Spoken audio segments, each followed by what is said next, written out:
satu hari, kira-kira ada sekitar 59 pikiran yang berorientasikan masa depan.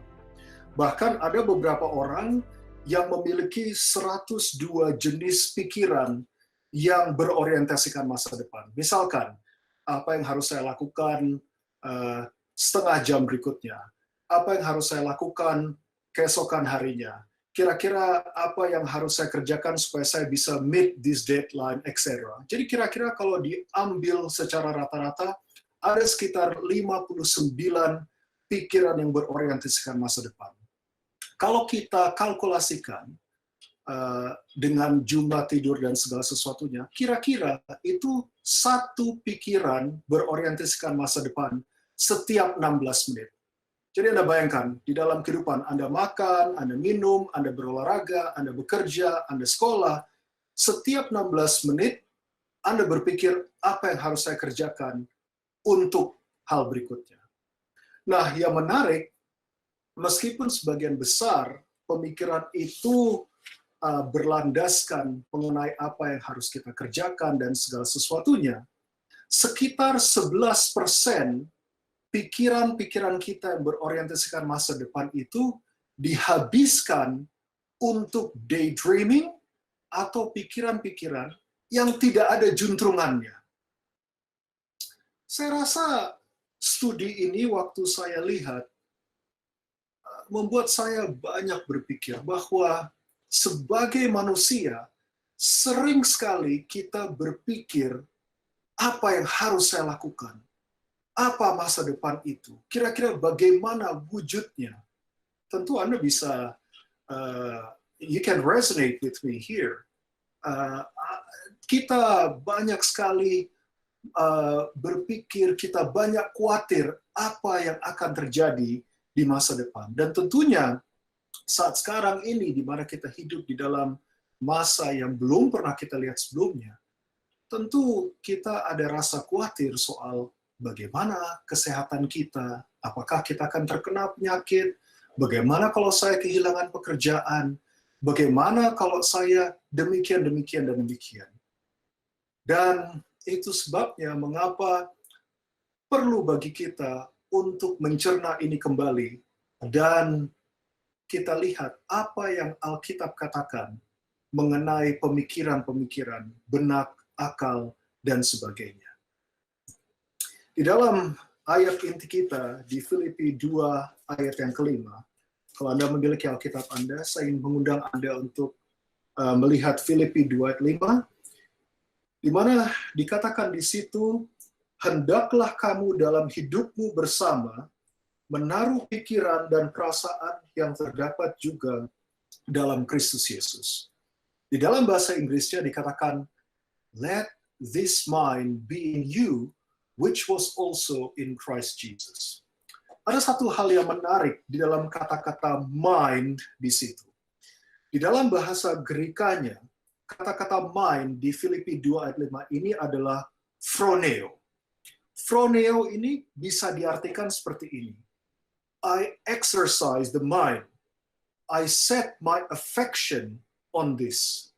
Dengan kata lain, kalau saya mau translatekan ayat ini kembali, kira-kira seperti ini. Kiranya engkau melatih imanmu. Kiranya engkau memfokuskan pikiranmu. Another word to describe this is, I set my mind upon. Deliberate thinking. Dan kata lain, kita bisa artikan ini seperti ini kira-kira. Kiranya engkau, kita semua berusaha dengan segenap tenaga untuk memiliki benak, akal budi, pikiran yang tertanam di dalam Kristus Yesus. Dengan kata lain, sebagaimana studi yang saya sudah tunjukkan sebelumnya, secara alami kita selalu memiliki kekhawatiran untuk masa depan. Itu alami bagi manusia. Itu sudah dibuktikan dari studi psikologi yang telah saya bagikan. Tidak heran Rasul Paulus di sini menyatakan bahwa kita harus berjuang untuk melatih pikiran kita agar bisa seperti Kristus Yesus. Di salah satu pena inspirasi, di Mind, Character, Personality, bab kedua, halaman ke-418, Ellen White berkata hal ini. She says this, "It is a law of the mind that it gradually adapts itself to the subjects upon which it is trained to dwell." Adalah hukum bahwa benak atau akal budi kita beradaptasi secara perlahan-lahan dengan sendirinya terhadap perihal, pokok, tema yang dipikir secara mendalam. Anda lihat di situ, Ellen White menggunakan kata-kata it is a law of the mind. Hukum. Apa artinya hukum? Sebagai contoh, hukum gravitasi. Artinya apa? Kalau Anda jatuh, selama Anda ada di dunia ini, Anda tidak jatuh ke atas.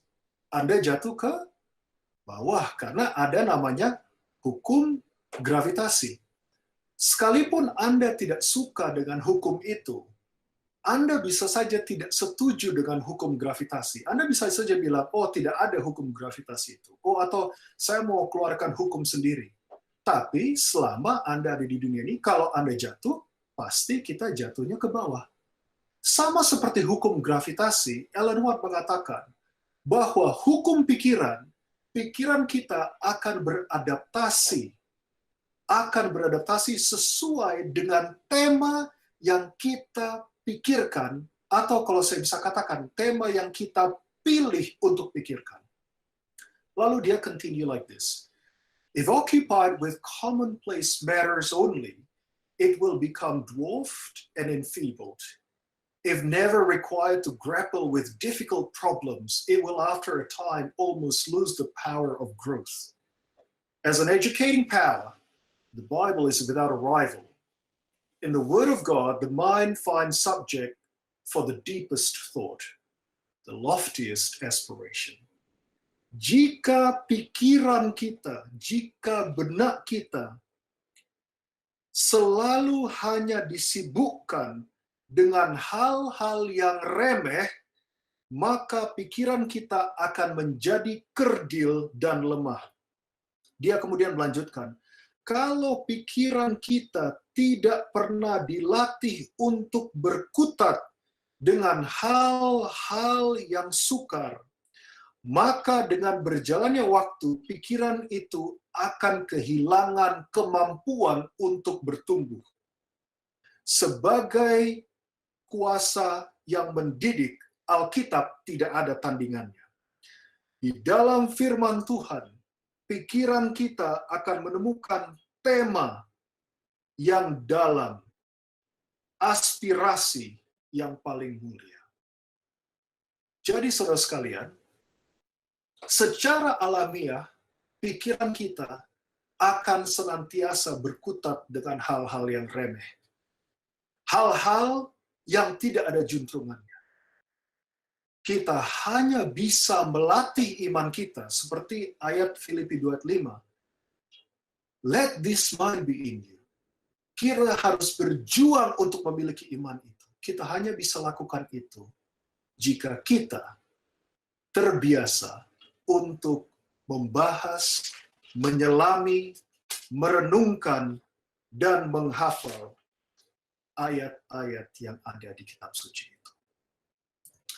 Jadi sekarang, yang menjadi pertanyaan adalah, apa yang harus kita lakukan dengan pikiran ini? Karena setiap 16 menit sekali, kita berpikir tentang hal-hal yang akan terjadi di masa depan, dan 11% isi dari pikiran itu hanyalah daydreaming atau pikiran-pikiran yang tidak ada juntrungannya dan belum tentu terjadi.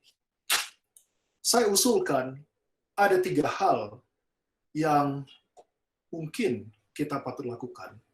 Dan ini tidak hanya kita lakukan sekali, tapi kita harus lakukan berulang kali. By the way, hal yang saya share hari ini merupakan hal-hal yang saya harus bergumul juga setiap hari. Apalagi sebagai seorang tenaga medis, tentu ada kekhawatiran-kekhawatiran di dalam diri saya pribadi. Jadi saya pun juga harus menjalani pengalaman-pengalaman ini. 3 hal yang saya usulkan apa yang harus kita lakukan dengan pikiran kita, dengan pemikiran kita adalah test, yield, and build. Test, yield, and build. Yang pertama adalah test atau ujilah. Alkitab berkata di dalam 1 Tesalonika 5 ayat 21, dikatakan, ujilah segala sesuatu dan peganglah yang baik. Nah, bagi Anda yang mengetahui konteks dari ayat ini, kita tahu bahwa ayat ini datang sesudah ayat 20 yang berkata, do not deny prophecy. Jangan engkau menyangkal nubuatan. Jadi ayat ini perlu dilakukan dalam konteks itu. Tetapi saya percaya, aplikasi ayat ini juga melebihi dari konteks yang ayat itu katakan. Saya percaya bahwa pikiran-pikiran yang masuk di dalam benak kita, di dalam otak kita, itu harus diuji. Pikiran itu harus kita analisa dan evaluasi. Apakah pikiran itu benar atau pikiran itu akan menjadi kenyataan. Karena begini saudara sekalian, kita tahu bahwa pikiran atau mind atau thoughts itu timbul di dalam, tentunya diproses oleh organ otak kita.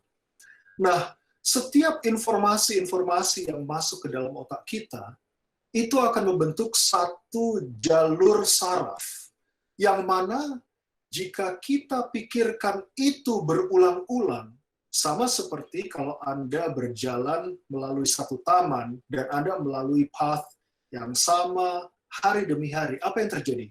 Rumput-rumput yang tumbuh di jalan itu akhirnya menjadi layu dan akhirnya terbentuklah jalan setapak itu. Sama juga dengan pikiran kita. Kalau kita terus-menerus berpikir mengenai hal-hal atau tema-tema yang bernuansa sesuatu, maka otomatis pikiran itu akan menjadi pola pikir kita. Setelah itu menjadi pola pikir kita, maka itu juga akan membentuk karakter kita dan ekspresi kehidupan kita. Jadi kita mesti pahami bahwa jangan kita terima mentah-mentah setiap pikiran-pikiran yang datang di dalam benak kita. Tidak semua pikiran itu benar. Mungkin Anda pernah berpikir bahwa sahabat Anda itu berbicara tidak baik di belakang Anda. Anda belum cek dan recheck, tapi Anda pikir itu. Anda bilang bahwa, oh sudah pasti dia seperti ini. Karena kalau kita melihat dari bahasa tubuhnya, dan Anda kita berusaha untuk menciptakan suatu skenario atau narasi yang fit into that narratives. Mungkin kita juga berpikir bahwa masa depan kita akan suram. Mungkin ada beberapa di antara kita hari ini yang mengalami kegagalan, dan kemudian kegagalan. Setiap kegagalan tentu menimbulkan satu luka atau satu kesedihan. Dan kita kemudian berpikir bahwa, oh, kenapa kegagalan ini terjadi? Lalu kita mulai ragu akan kasih Tuhan bagi kita. Mungkin ada di antara kita yang sedang dirundung kedukaan. Dan kedukaan itu begitu intens di dalam pikiran kita. Dan Anda renungkan itu terus-menerus. Dan akhirnya terjadi satu pola pikir bahwa Anda adalah orang yang paling miserable di dunia ini. Dan kita rasa, oh Tuhan itu tidak sayang pada kita. Kenapa ini semua yang tidak bagus terjadi dalam trompet kehidupan. Dan akhirnya Anda diracuni oleh pikiran itu. Alkitab katakan, ujilah segala sesuatu dan peganglah yang baik. Setan sanggup untuk memberikan ke dalam otak Anda pikiran-pikiran yang menjauhkan diri Anda dari Tuhan. Dan kita tidak bisa izinkan itu terjadi. Tanyalah, setiap kali ada satu pikiran yang masuk ke dalam otak kita, Tanya, apakah pikiran ini menuntun saya untuk lebih beriman kepada Tuhan? Apakah pemikiran ini menuntun kita untuk memiliki lebih pengharapan kepada Yesus? Apakah pemikiran ini menuntun saya untuk keteguhan hati, kasih, simpati? Atau sebaliknya, apakah pikiran ini menuntun saya kepada kecemasan, menuntun saya kepada ketidakpuasan, menuntun saya kepada penyesalan, menuntun saya kepada rasa bersalah, menuntun saya kepada kesedihan? Test your mind. Test your thoughts. Tidak semua pikiran itu berasal dari surga.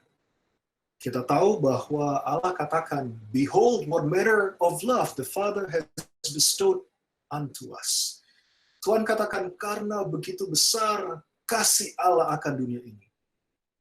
Tuhan katakan, begitu besar kasih Allah akan dunia ini. Jadi kalau orang tidak ada doi, apa Tuhan tidak sayang? Tuhan tetap sayang. Karena begitu besar kasih Allah ke dunia ini. Allah mengasihi kita, whether we have money or we don't have money. Allah mengasihi kita, waktu kita sakit ataupun kita sehat. Alkitab berfirman, di dalam 1 Tesalonika 5 dikatakan apa? Mengucap syukurlah di dalam segala hal. Tuhan tidak katakan mengucap syukurlah di dalam segala hal, waktu ngoni ada banyak doi. Alkitab tidak katakan mengucap syukurlah di dalam segala hal, waktu ngoni tidak ada artritis, rematik, kanker, kematian, dan segala sesuatunya. Tidak. Alkitab katakan mengucap syukurlah di dalam segala hal. Yang artinya adalah, sekalipun kita dirundung permasalahan-permasalahan di dunia ini, tetap ayat itu tidak berubah bahwa Allah mengasihi kita. Mengapa Dia mengasihi kita? Karena Dia telah berikan anaknya yang tunggal mati bagi kita di kayu salib. That is the price of love heaven has bestowed upon us. Tidak ada lagi yang Allah dapat berikan melebihi pengorbanan Yesus Kristus di kayu salib bagi kita. Oleh sebab itu, Alkitab berkata bahwa kita memiliki imam besar yang mengerti segala kebutuhan kita. Yang mana dia pernah dicobai tetapi tidak pernah berdosa. Imam besar yang dapat mengerti keluh kesah kita. Imam besar yang dapat mengerti bahwa secara alami kita senantiasa berpikir yang tidak untuk masa depan kita. Tetapi Dia tetap mengasihi kita. Jangan pernah engkau mengizinkan problema-problema kehidupanmu sampai-sampai distract you, mengalihkan perhatianmu dari pandangan kasih Yesus Kristus. Terus terang, saya sendiri pernah dalam posisi seperti itu. Saat saya tidak menyukai pekerjaan saya atau apapun, pernah satu kali ada satu perawat yang mengatakan kepada saya, "Hei, kenapa kamu punya muka bermuram?" Itu menjadi satu bahan perenungan bagi saya bahwa kita tidak dapat menjadi saksi yang baik bagi Yesus kalau kita tidak mencerminkan kasih-Nya. Bagaimana kita bisa menjadi saksi yang setia saat kita tidak merasa bahwa kasih Yesus itu dekat kepada kita? Kita tidak bisa menjadi saksi yang setia dengan demikian. Jadi hal yang pertama yang saya anjurkan kita lakukan adalah we need to test, evaluate, assess whether our thoughts, all this stuff that is coming and bouncing around in your brain, whether this is godly thoughts or of self. Test your thoughts. Yang kedua adalah yield atau submit atau surrender.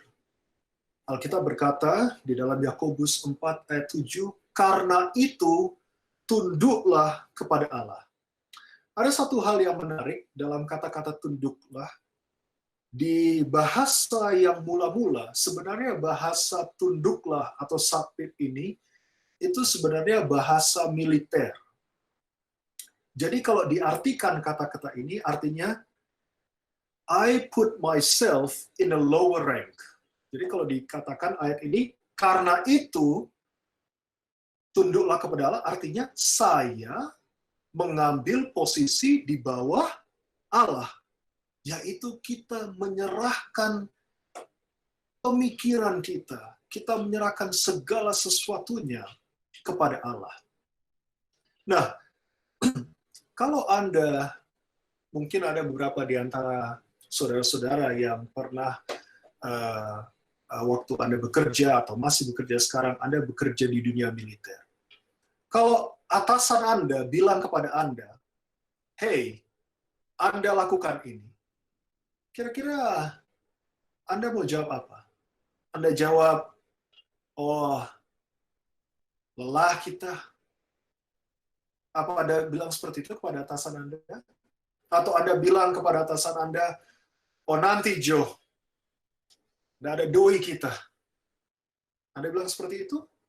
Tentu tidak, bukan? Apapun yang atasan Anda lakukan, jenderal, kolonel, apapun itu, saat berkata kepada Anda sebagai bawahan, hey, do this, Anda akan katakan apa? Siap, komandan. Artinya, Anda lakukan apa yang diminta dari Anda. Demikian juga dengan kita. Saat Tuhan minta kita untuk menyerahkan hati kita, pikiran kita lakukan itu. And how do we do this? By praying a prayer of surrender. Dengan berdoa, doa penyerahan. Nah, saya mesti katakan, doa penyerahan waktu Anda ucapkan, itu sebenarnya secara nalar sangat-sangat menakutkan. Mengapa? Karena di saat itu kita menyerahkan segala sesuatu kepada Tuhan dan kita mengatakan, Tuhan, saya tidak lagi mengkontrol kehidupan saya. Saya ingat pengalaman saya pribadi beberapa tahun yang lalu waktu saya memutuskan untuk mengambil pekerjaan sebagai TSPM ya di Indonesia, di sini dikatakan Bible Worker. Saya ingat waktu itu karir kedokteran saya tinggalkan untuk sementara, lalu saya mengambil keputusan untuk bekerja sebagai TSPM. Dan saat saya mengambil keputusan itu, sebenarnya ada banyak sekali resiko yang saya ambil. Karena kenapa? Yang pertama, itu beresiko karena mungkin saya tidak bisa kembali lagi ke pekerjaan saya yang sebelumnya. Karena waktu itu saya masih dalam pelatihan untuk spesialisasi saya. Kemudian saya juga mengambil resiko karena saat itu berarti saya tidak dapat gaji. Bagi Anda yang merasa bahwa jadi Bible worker di Australia itu gampang, saya undang Anda berpikir lagi. Waktu itu kami cuma dibayar sekitar $100 per bulan kalau tidak salah. Tidak cukup itu untuk cover biaya sewa rumah, kontrak, bensin, belum lagi waktu itu tidak ada kalau sekarang kan kalau kita pakai HP mobile itu kita ada unlimited plan toh, jadi kita bisa telepon nggak bayar. Waktu itu kita dibayar per menit, jadi nggak cukup itu untuk cover all of it. Dan waktu saya bukan cuma resiko pekerjaan, uang, tapi waktu itu saya juga temukan bahwa saya ada permasalahan sedikit di dalam pemeriksaan fisik saya dengan ginjal saya. Dan waktu itu saya terus terang, pikiran saya campur aduk. Saya tidak bisa tidur, saya tidak tahu apa yang harus saya lakukan, saya tidak tahu saya harus berbicara kepada siapa. Dan akhirnya saya berdoa, doa penyerahan ini. Saya katakan, Tuhan, saya tidak memiliki jawaban terhadap kehidupan saya. Tapi saya ingin berikan izin kepadamu hari ini untuk melakukan apa saja yang engkau ingin lakukan. Jika engkau mau, engkau boleh ambil segala hartaku. Tapi jangan engkau ambil kerinduanku untuk memberi. Engkau boleh ambil segala isi tubuhku. Tapi jangan engkau ambil sukacitaku untuk melayani. Dan setelah saya berdoa hal tersebut, saya merasakan kedamaian yang luar biasa. Dan tentunya ada banyak sekali pengalaman-pengalaman bersama dengan Tuhan di dalam tahun saya menjadi Bible worker itu. Saudara sekalian, apakah engkau telah berserah sepenuhnya kepada Tuhan? Apakah engkau telah berdoa kepada Tuhan, Tuhan, saya berikan izin kepadamu untuk melakukan apa saja yang engkau ingin lakukan. Kalau engkau mau saya miskin, saya bersedia untuk itu. Yang penting saya setia. Kalau Tuhan mau bahwa saya kaya,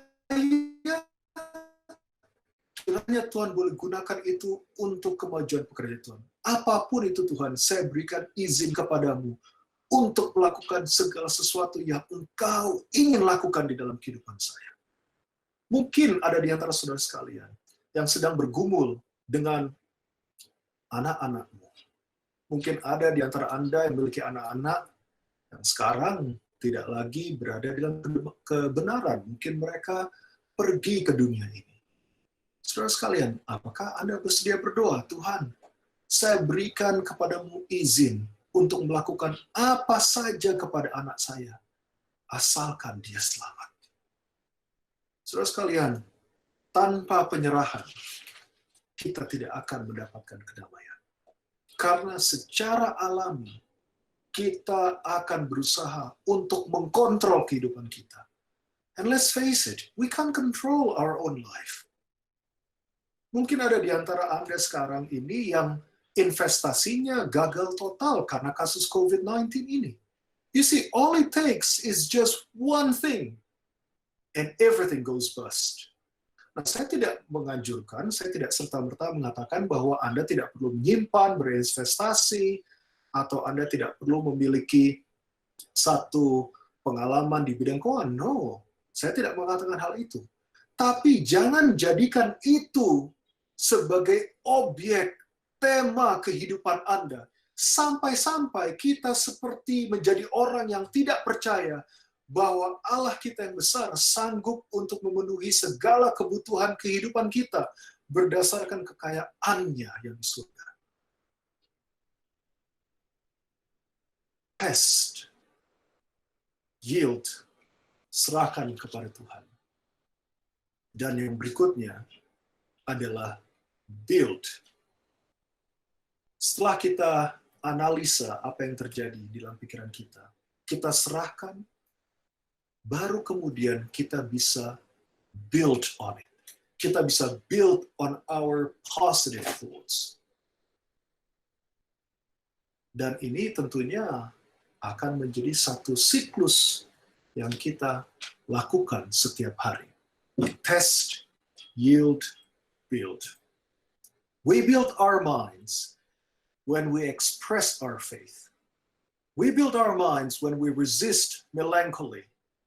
We build our minds when we seek to comfort others. We build our minds when we behold God's wonder. Kita membangun pikiran kita saat iman kita diekspresikan melalui perbuatan dan penurutan. Kita membangun pikiran kita saat kita berusaha untuk menentang, melawan kemurungan jiwa. Kita membangun pikiran kita saat kita mencoba untuk menguatkan orang lain. Dan kita membangun pikiran kita saat kita melihat kedahsyatan kuasa Tuhan. You see the words express, resist, comfort, behold. Ini adalah kata kerja semua. Bukan kata-kata yang pasif. Ini kata kerja semua. Bahwa kerinduan kita untuk membangun pikiran kita yang positif, itu adalah satu proses yang kita lakukan. Kita dengan aktif lakukan. Mari kita bongkar satu persatu. Mari kita kupas satu persatu. Kita membangun pikiran kita saat mengungkapkan atau menyatakan iman kita. Untuk membahas ini lebih lanjut, mari kita lihat pengalaman dari Bapa orang percaya, Abraham. Iman Abraham diekspresikan dengan penurutan. Kita lihat di ayat ini, di Ibrani 11, kita sudah lihat ayat ini berulang kali, tetapi ada beberapa hal yang saya ingin garis bawahi di sini. Dikatakan karena iman Abraham taat. Karena iman ketika ia dipanggil untuk berangkat ke negeri yang akan diterimanya menjadi milik pusakanya. Lalu ia berangkat dengan tidak mengetahui tempat yang ia tujui. Karena iman, ia diam di tanah yang dijanjikan itu seolah-olah di suatu tanah asing, dan di situ ia tinggal di kemah dengan Ishak dan Yakub, yang turut menjadi ahli waris janji yang satu itu. Apa yang terjadi kepada Abraham? Tuhan datang kepada dirinya, dan dia diminta untuk meninggalkan negerinya. Dia diminta untuk meninggalkan sanak saudaranya. Dia diminta untuk meninggalkan his comfort zone, zona nyamannya.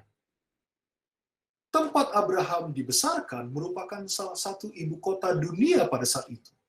Ibu kota modern, yang penuh dengan segala aktivitas-aktivitas yang menarik, yang mana banyak hiburan-hiburan yang dan pelesiran segala sesuatu yang luar biasa. Kemudian Tuhan katakan, pergi ke negeri yang akan aku janjikan. Dia tidak mengetahui tempat yang ia tuju. Dan yang terjadi adalah dia pergi dari satu tempat ke tempat yang lain, ke tempat yang lain, di tanah asing. Dia tinggal di kemah sampai dengan keturunan kedua dan keturunan yang ketiga. Ibrani 11 ayat 8-10 dikatakan, sebab ia menanti-nantikan kota yang mempunyai dasar atau fondasi yang direncanakan dan dibangun oleh Allah. Jadi Allah katakan, pergi ngana ke tempat yang nanti kita akan tunjukkan. Tapi dia hanya tinggal dari kemah ke kemah ke kemah. Kemah tidak ada fondasi. Hanya tempat permanen yang ada fondasi.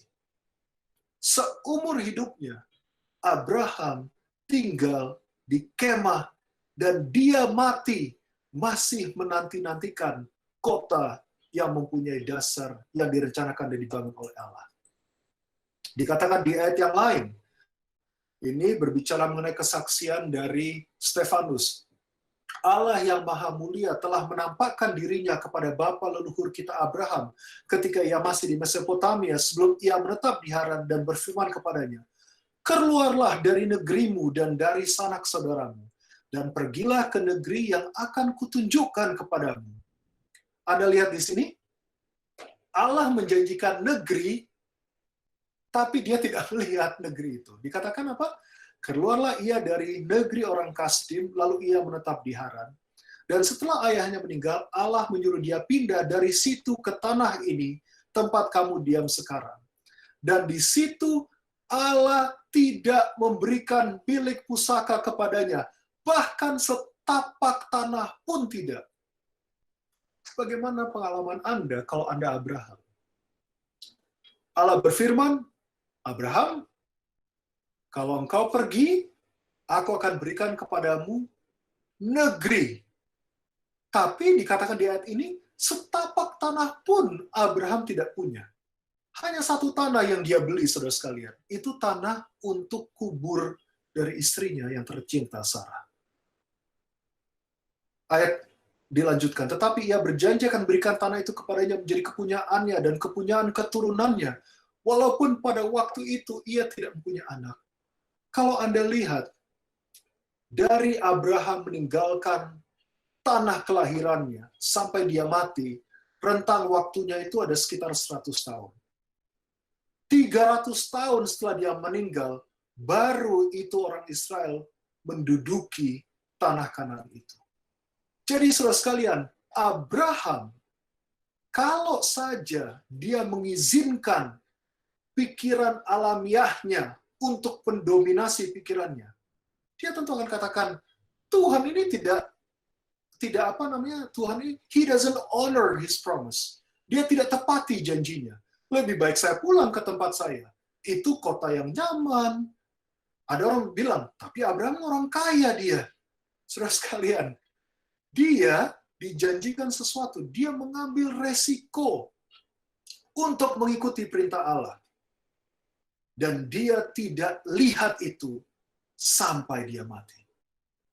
Dia secara fisik ya, tapi dia lihat tanah yang dijanjikan itu dengan apa? Dengan mata imannya.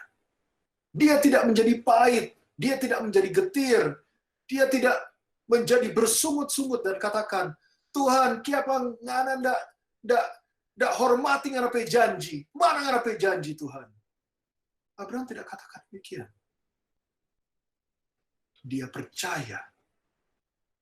And he doesn't just see beyond the present time to the distant future.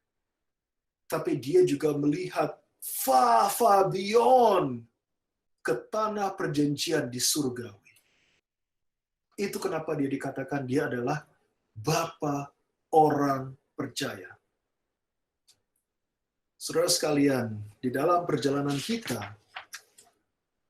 harus percaya bahwa Tuhan selalu memberikan kepada kita provision, kebutuhan. Dia akan memberikan kepada kita segala sesuatu yang kita perlukan agar hidup kita ini boleh menjadi sumber kemuliaan bagi nama Tuhan. Alkitab berfirman, I have been young and now I'm old, yet have I not seen the righteous forsaken, nor his seed begging bread. Dahulu aku apa? Dahulu aku muda dan sekarang tua, tidak pernah aku lihat orang itu dan keturunannya meminta-minta. Percaya kepada Tuhan. Saya sebenarnya ada pengalaman sedikit waktu sebenarnya kami ini baru tiba di Rockhampton sekitar 4 bulan yang lalu. Jadi waktu saya ke Rockhampton, saya diberikan tugas untuk memimpin departemen jantung di rumah sakit ini, di rumah sakit pemerintah, dan juga untuk mengembangkan pelayanan-pelayanan jantung di kota ini dan untuk satu regional ini. Jadi satu regional ini besarnya sekitar 115.000 kilometer persegi. Jadi sangat besar sekali dan kita berusaha untuk mengembangkan cardiac service di tempat ini. Waktu saya pergi ke tempat ini, tentu saya banyak sekali excitement karena ini merupakan tempat yang baru dan kita bisa melakukan sesuatu yang menarik. Tiba-tiba waktu saya sampai, saya temukan satu hal yang menarik, bahwa rata-rata semua orang tahu bahwa saya datang untuk memimpin departemen jantung di rumah sakit ini, kecuali dokter-dokter jantung termasuk kepala departemen jantung di situ. Jadi Anda bayangkan, saya pergi ke satu tempat di mana orang yang akan saya gantikan tidak tahu bahwa dia itu akan digantikan oleh saya. Dan dia sudah di sini selama bertahun-tahun. Aduh, stres sekali saya. Karena obviously, it wouldn't be nice for me to say to him, "Hey, move away." Kan nggak bisa seperti itu. Kita mesti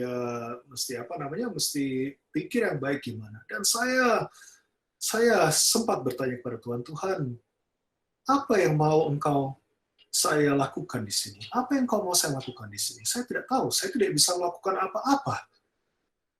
Dan saya berdoa lagi, doa penyerahan. Saya katakan, Tuhan, jika Engkau ingin karir saya berkembang, maka tolong saya untuk setia. Tetapi jika Engkau pun ingin mematikan karir saya, maka tolong saya agar tetap setia. Kira-kira doa saya seperti itu. Dan yang menariknya, sebagaimana yang kita semua sudah tahu, terjadilah COVID-19 outbreak yang begitu besar. Claim lots of life. Akhirnya, waktu outbreak itu terjadi, kepala departemen ini ternyata dia sedang cuti. Kebetulan dari pihak rumah sakit meminta saya untuk hadir, untuk membantu memberikan satu plan untuk rumah sakit bagaimana saat krisis itu terjadi. Dan yang menarik, bagaimana saya dilibatkan dalam ini adalah karena pertama, rumah sakit ini ingin membuat satu kebijakan bahwa jika ada orang yang terkena COVID dan mereka itu arrested, maka kita tidak akan memberikan pertolongan pertama kepada orang. Jadi dibiarkan mati. Karena kenapa? Karena waktu itu kita tidak memiliki cukup alat perlindungan diri, sehingga kalau misalnya kita mau coba berikan bantuan, kita healthcare worker bisa terkena penyakit, dan akhirnya ini akan membuat operasional rumah sakit sangat terganggu sekali. Jadi rumah sakit ingin menjalankan satu policy itu, dan policy ini bukan hanya di rumah sakit, tapi policy ini untuk seluruh region itu. Dan waktu itu saya diminta pendapat, Dr. Siddhartha, Anda tolong berikan kepada kami pendapat bagaimana dengan policy ini. Saya katakan kepada mereka, tunggu dulu, jangan lakukan itu. Izinkan saya untuk melakukan research dan izinkan saya untuk menganalisa apa kira-kira ini merupakan jalan yang terbaik. Terus terang, saat itu saya tidak bisa tidur, karena Anda bayangkan, opini saya itu akan mengakibatkan satu policy yang dahsyat jika itu ditetapkan. Anda bayangkan kalau Anda terkena COVID, apakah engkau umur 20 tahun atau 100 tahun, tapi begitu Anda masuk rumah sakit, kalau Anda arrested, then you just die. Tentu itu merupakan satu hal yang sukar sekali bagi kami sebagai seorang dokter untuk tidak melakukan sesuatu. Lalu saya berdoa, dan saya minta istri saya berdoa, dan saya minta beberapa teman-teman saya untuk berdoa untuk saya. Dan akhirnya saya research, saya kemukakan pemikiran-pemikiran saya, dan tidak tahu bagaimana hasil penelitian saya ini sampai kepada Chief Executive Officer dari istilahnya di pejabat tertinggi di rumah sakit ini. Dan kemudian mereka lihat, dan mereka katakan, oke, Dr. Siddhartha, Anda harus present ini di komite etik kita. Karena hasil penelitian Anda ini sangat menarik, dan saya rasa kita bisa jadikan acuan bagi kita untuk melakukan policy kita. Yang mana saya katakan, kita harus memilah-milah, tentu ada orang yang lebih beresiko, dan segala sesuatunya. Dan singkat kata, karena bahan-bahan yang saya sajikan tersebut, akhirnya rumah sakit mengambil keputusan untuk tidak melakukan measure yang drastis, tetapi terkontrol seperti yang saya ungkapkan. Dan akhirnya, puji Tuhan, itu diadopsikan. Dan melalui hal tersebut, akhirnya orang-orang yang berada di pejabat-pejabat atas mengenali apa yang saya lakukan, dan akhirnya semua berjalan lancar, dan departemen itu pun akhirnya dialihkan kepada kepemimpinan saya. Jadi saya bisa lihat di sini bahwa kita bisa mengambil keputusan untuk tidak suka, tidak senang, bersungut-sungut, tidak mau bekerja, karena tidak mendapatkan apa yang kita sukai, atau kita bisa katakan, Tuhan, di dalam krisis ini, apa yang Engkau mau saya lakukan? Saya tidak mau reaktif, saya mau jadi proaktif. Dan dengan demikian, Tuhan bisa jadikan itu menjadi terang bagi orang lain. Dikatakan oleh Ellen White dalam Ministry of Healings, page 251, "It is a law of nature that our thoughts and feelings are encouraged and strengthened as we give them utterance. While words express thoughts, it is also true that thoughts follow words. If we would give more expression to our faith, rejoice more in the blessing that we know we have, the great mercy and love of God, we should have more faith and greater joy." Sekali lagi, Ellen White katakan, hukum alam bahwa pikiran kita dan perasaan kita akan dikuatkan saat kita itu mengekspresikannya. Dan meskipun betul bahwa perkataan itu merupakan ekspresi dari pemikiran, adalah benar juga bahwa pemikiran itu akan mengikuti apa yang kita katakan. Jadi kalau misalnya kita katakan hari ini adalah hari yang baik, sekalipun hari itu mungkin tidak baik, pikiran kita akan katakan, oh ya, hari itu baik. Because thoughts follow words.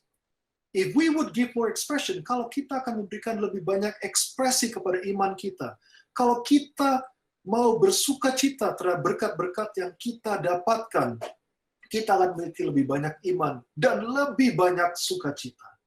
Ingat, pikiran dan perkataan itu apa? Itu saling mengisi satu sama lain. Jadi lain kali kalau Anda ketemu dengan orang, lalu Anda ada permasalahan, saat Anda ditanya, "Hey, bagaimana harimu?"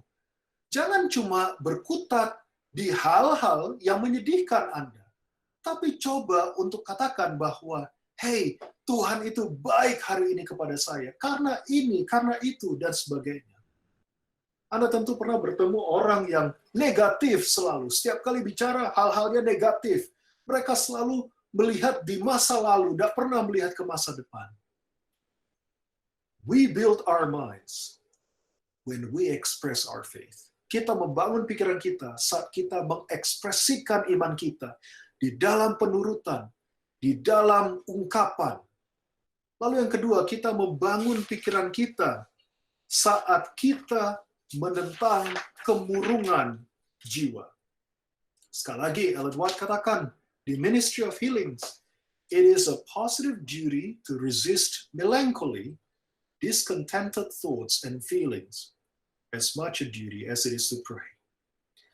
Tugas kita adalah menentang kemurungan jiwa, pikiran dan perasaan tidak puas. Itu sama pentingnya dengan tugas kita berdoa. Jadi saudara sekalian, kalau kita dirindung masalah, jangan cuma berdoa, lalu somehow, some way, we expect God to suddenly come into our brain, operate on it, and change our thought pattern. Tidak bisa. Tentu berdoa itu penting, tapi sebagaimana Ellen White katakan, kita jangan cuma berdoa, kita juga harus ada kerinduan untuk apa? Untuk menentang kemurungan tersebut. Kalau ada pikiran, perasaan-perasaan yang tidak puas, kita harus tentang itu. Tentunya bukan dengan kekuatan kita sendiri, tapi kita harus bersedia agar Tuhan dapat mengubahkan kita melalui kuasa Roh Kudus-Nya. Kita mau pikiran kita saat kita menyatakan, mengungkapkan iman kita, saat kita menentang kemurungan jiwa, saat kita mencoba untuk menguatkan orang lain. Artinya apa?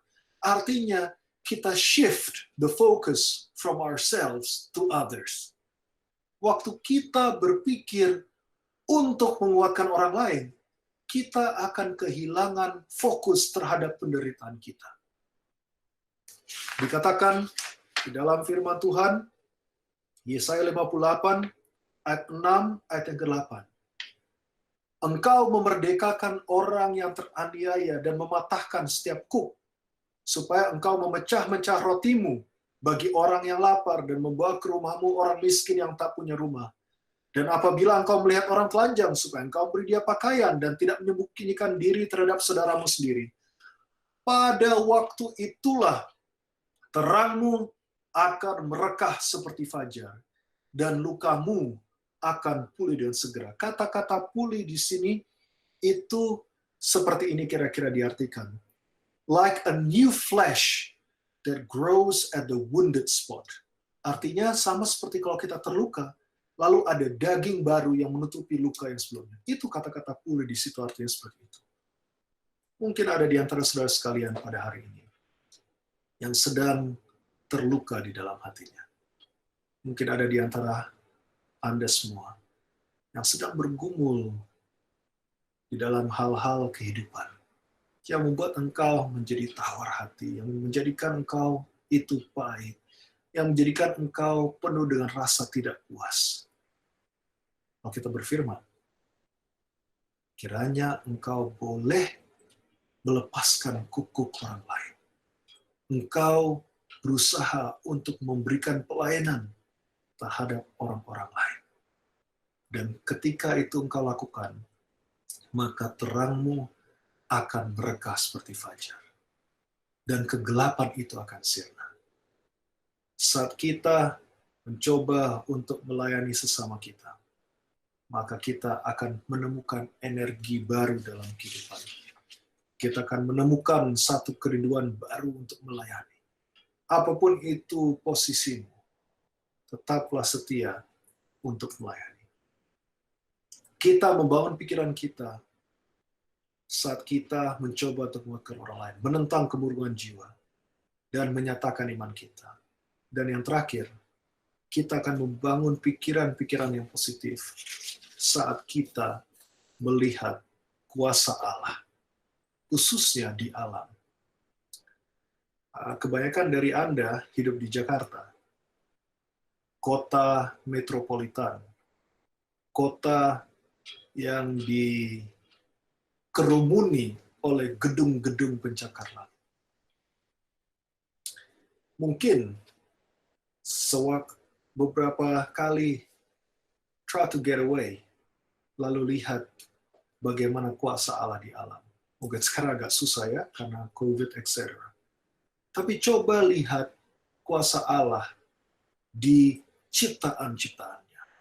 Saya ingin bagikan beberapa saja buat bahan perenungan kita. Mari kita lihat serangga-serangga ini.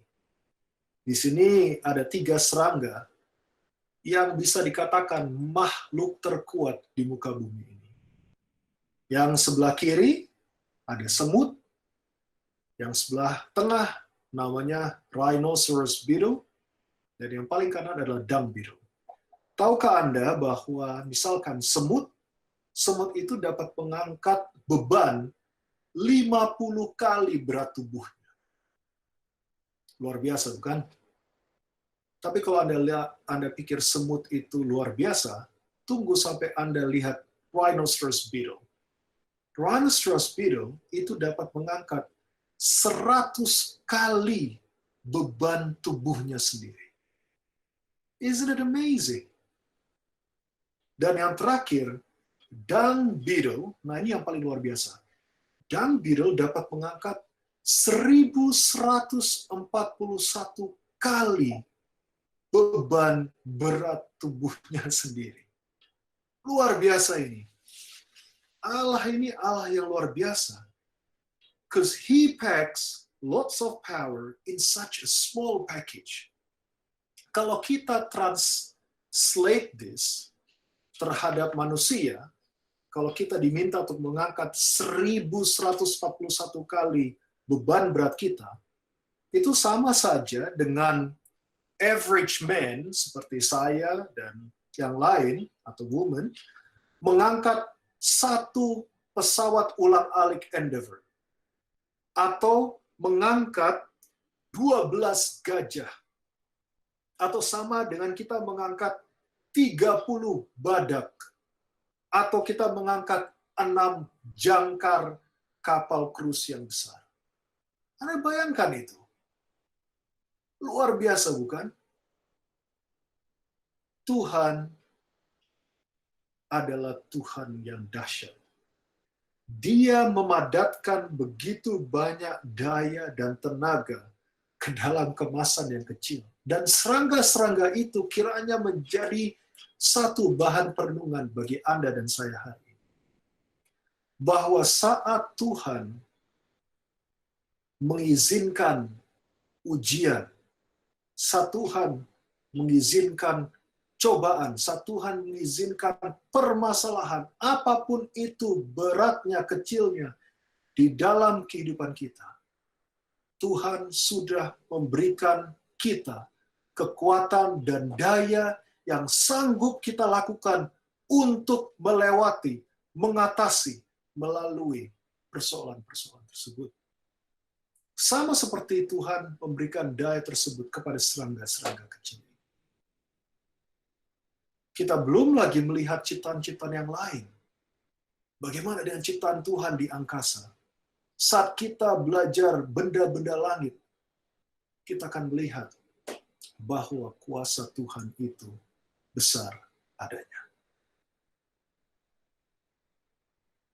Saudara sekalian, apa yang ada di benakmu hari ini? Apa yang ada di pikiranmu hari ini? Tuhan minta bagi kita untuk serahkan kepadanya. Tuhan minta kita untuk evaluasikan itu. Tuhan minta kita untuk membangun, membina pikiran-pikiran yang positif. Tuhan mau kita untuk mengekspresikan iman kita lebih banyak lagi di dalam penurutan, di dalam kesetiaan. Tuhan ingin kita untuk menentang kemurungan jiwa, resist melancholy. Tuhan ingin kita untuk berfokus bagaimana kita memberikan pelayanan kepada orang lain. Tuhan kita juga untuk beralih sejenak dari kesibukan kita, dari beban kita. Lihatlah ke alam. Dan lihatlah betapa ciptaan Tuhan itu luar biasa. Mengingatkan kita betapa dahsyatnya, betapa besarnya, betapa luar biasanya our God. He is big, He is mighty, He is awesome God. Di sebuah rumah sakit, takdir yang berbeda sedang menunggu kedua pasien. Pasien yang pertama adalah seorang anak muda yang terbujur kaku sedang meregang nyawa. Dia tidak berdaya. Selang, infus, alat bantu pernafasan terhubung untuk menyangga hidupnya. Anak ini mengalami kecelakaan yang parah yang mengakibatkan trauma yang sangat serius di kepala.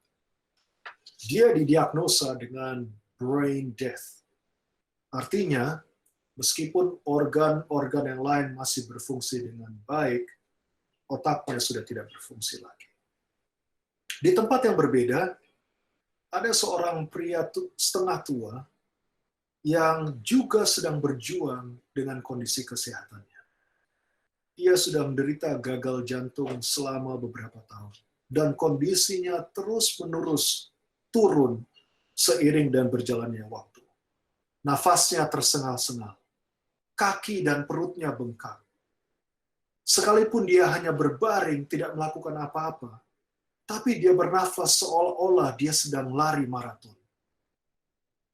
Jantungnya mulai gagal dan akan masuk ke dalam fase terminal. Setelah melalui konsultasi yang panjang, akhirnya dokter memutuskan bahwa pasien gagal jantung ini harus menerima cangkokan jantung untuk dapat memperpanjang hidupnya. Dan dengan anak muda ini didiagnosa dengan brain death, maka diputuskan bahwa anak muda ini akan menjadi donor jantung bagi pria setengah tua ini. Ucapan selamat tinggal terakhir diberikan. Air mata terurai dari sanak saudara anak muda ini. Dan akhirnya tim dokter mulai melakukan operasi. Yang satu mengoperasikan anak muda ini untuk mengambil jantungnya, dan tim dokter yang satu mengoperasi pria setengah tua ini, di mana jantungnya juga diambil, dan jantung anak muda ini akan dimasukkan ke jantung orang pria setengah tua ini. Saat saya melihat proses operasi tersebut, banyak pikiran yang masuk ke dalam pikiran saya. Orang pria setengah tua ini akhirnya selamat dan beliau menghidupkan kehidupan yang bebas dari gagal jantung. Tetapi untuk dia hidup membutuhkan kematian seseorang yang bersedia untuk mendonasikan jantungnya. Saudara sekalian, di satu sisi Anda dan saya, kita adalah penerima cangkok organ dari surga. Di dalam tubuh kita mengalir darah anak domba. Dan setiap kali surga melihat pergumulan kita, surga melihat bahwa kita adalah anak-anak Allah. Yesus mengasihi Anda dan saya. Dia sudah berkorban. Dia sudah memberikan segala sesuatu. Dia tinggalkan surga. Dia tinggalkan kidung, merdu, pujian dari malaikat-malaikat. Dia tinggalkan persekutuan dengan Bapanya. supaya engkau dan saya boleh selamat. Jangan pernah engkau menjadi tawar hati karena problema-problema kehidupan yang terjadi. Jangan engkau menjadi khawatir. Jangan engkau menjadi pahit, getir, tidak puas dalam kehidupanmu. Hanya karena engkau izinkan pikiran-pikiran masa depan yang tidak menentu itu untuk menghantui jalan-jalan hidup. Jika engkau sedang bergumul dengan ini, mungkin hari ini saatnya di mana engkau tinggalkan itu. Jika ada di antara Anda semua yang mungkin juga sedang menimbun beban dosa di masa-masa yang lalu, mungkin kepahitan akibat broken relationship di masa yang lalu, tinggalkan. Serahkan sepenuhnya kepada Tuhan hari ini. Jika ada di antara Anda di sini yang sedang dilanda gundah gulana karena kasus COVID-19 ini, saudara, Yesus tetap mengasihimu. Dan kiranya ini merupakan kesempatan kita untuk boleh kembali bersyukur untuk segala kebaikan, untuk segala cinta kasih, untuk segala pengorbanan yang Tuhan telah berikan kepada semua. Apakah itu kerinduanmu hari ini untuk menyerahkan kehidupanmu sepenuhnya kepada Tuhan? Apakah kerinduanmu hari ini untuk mengizinkan Dia untuk melakukan segala sesuatu dalam kehidupanmu? Jika itu kerinduanmu, saya ingin undang kita semua untuk sejenak berdoa, meminta itu kepada Tuhan. Mari kita berdoa. Bapa di surga, terima kasih karena Engkau adalah Allah yang hidup. Engkau adalah Allah yang mengerti kehidupan kami. Tuhan, hari ini kami menyerahkan segenap kehidupan kami sepenuhnya ke dalam tangan Tuhan. Kami tidak tahu Tuhan apa yang akan terjadi dalam kehidupan kami. Kami tahu bahwa kami hidup di dalam masa yang genting, masa yang kami tidak tahu kapan ini semua akan berakhir. Tapi Tuhan, tidak penting kami mengetahui kapan ini semua akan berakhir. Karena bagi kami lebih penting agar kami setia kepada Tuhan. Tuhan, jika ada dosa-dosa kecil dalam kehidupan kami juga serahkan itu ke dalam altar pengorbanan hari ini juga. Jika ada beban-beban masa lalu, jika ada dosa masa lalu, jika ada dosa masa kini, jika ada kekhawatiran, kami pun ingin menyerahkan itu semua ke dalam Tuhan. Kiranya Tuhan, Kau boleh tuntun kami untuk setia. Dan kami percaya bahwa janji-Mu itu abadi, bahwa Engkau akan memenuhi segala kebutuhan kami.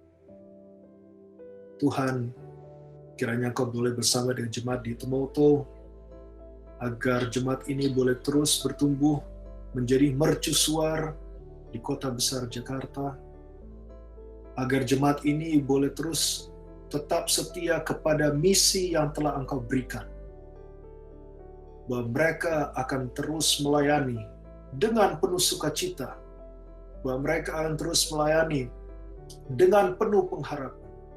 Mereka akan terus melayani dengan penuh simpati dan kasih dan iman. Dan kami tahu bahwa Engkau akan senantiasa menuntun mereka sampai di Yerusalem yang baru. Terima kasih sekali lagi Tuhan. Kami persembahkan doa ini dari lubuk hati kami yang paling dalam. Dengarlah seruan doa kami ini, dalam nama Yesus kami berdoa.